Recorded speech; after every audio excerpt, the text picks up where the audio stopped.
We're here at E3's PC Gaming Show, where we just saw a whole bunch of trailers and interviews with some upcoming games and their developers.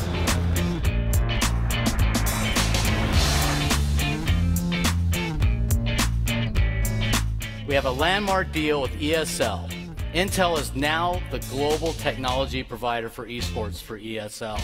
Intel's also playing a big role at the event this year, creating a VR Challenger League that'll feature the Unspoken and Echo Arena, the multiplayer version of Lone Echo. They're going to have events all over the world, and there's going to be a final contest at the Intel Extreme Masters event in Poland to determine the winning team. When it comes to games, we saw a bit from BattleTech, a new strategy game from the MechWarrior universe. It looks really smooth and detailed, and there seems to be a lot of strategy to that combat.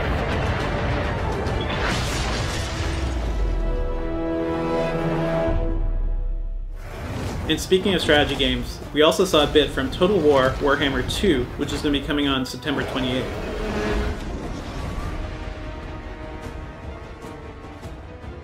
And we caught a glimpse of the new XCOM 2 expansion, War of the Chosen, which is coming to the PC, Xbox One, and PS4 on August 29th. If you're an XCOM fan, it looks like more of the same, but you'll have a few more races to choose from and a couple more tactics for your battles.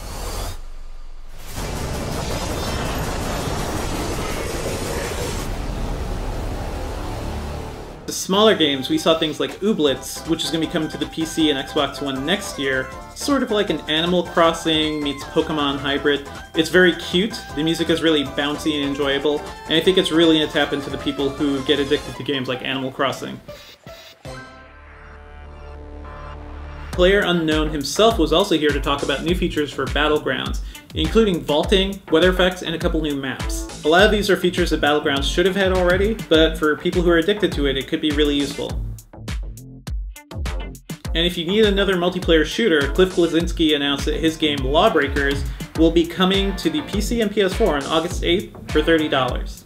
You'll also be able to get access to a closed beta on June 28th and an open beta on June 30th. The biggest announcement today, Microsoft revealed Age of Empires Definitive Edition, a completely remastered version of the classic strategy game with new artwork, music, and crazy zoom levels. You'll actually be able to zoom in closer than ever before to really see what your characters are doing. And since this is the 20th anniversary for the Age of Empires franchise, Microsoft says we can look forward to more announcements coming up. Hopefully that means more remasters of other games and potentially a whole new entry in the franchise. While there weren't many surprises at the PC Gaming Show, it's still a good way for E3 to show off some elements of the PC gaming world. If anything, it's a good place for companies like Intel and Microsoft to show off what's happening in the PC gaming landscape. That's easy to forget for a conference where we're typically focused on what's happening with consoles.